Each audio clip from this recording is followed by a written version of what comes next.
গাঁও গ্রাম নাই নদীর সর ভাঙ্গা বাড়ি ভাঙ্গা ঘর হায় হায় কোন দেশে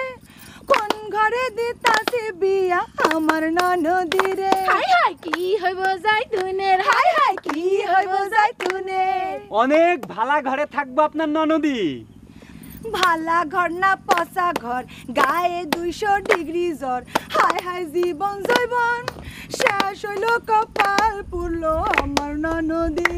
হাই হাই কি হইব জাইতুনের হাই হাই কি হইব জাইতুনের আপনার ননদীর কপাল পুরবে কে কপাল পুরছে আমগো পোলার যেই না আমার পোলারে চক্ষু দুইটা গোলারে আধা পাগলা জামাই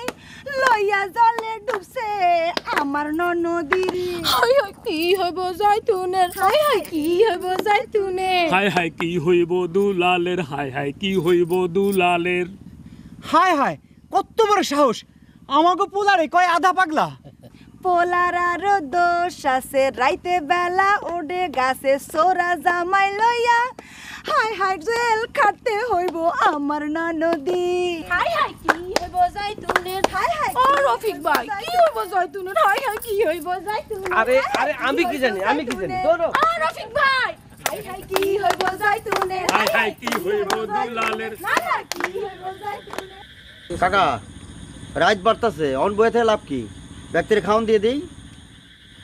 খাওয়ানোর আগে একটা জরুরি কাম সারণ লাগবে যে কি জরুরি কাম কাকা দিলীপ দিলীপ আগে কাকা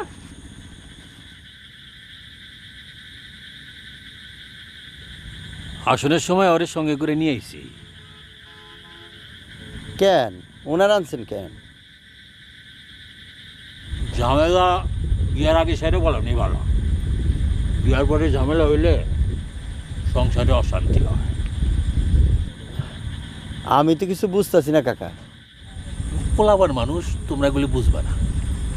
আমরা আগের দিনের মানুষ আমি এগুলি বুঝতে হয় তোমার বইনেরে তোমার যে গয়নাগাটি দেওয়ার কথা আছে এগুলি ঠিকঠাক মতো বুঝাই নিব আমাকে দিলীপে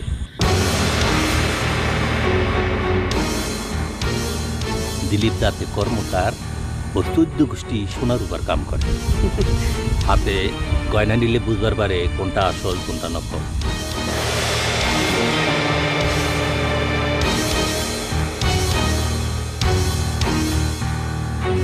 যাও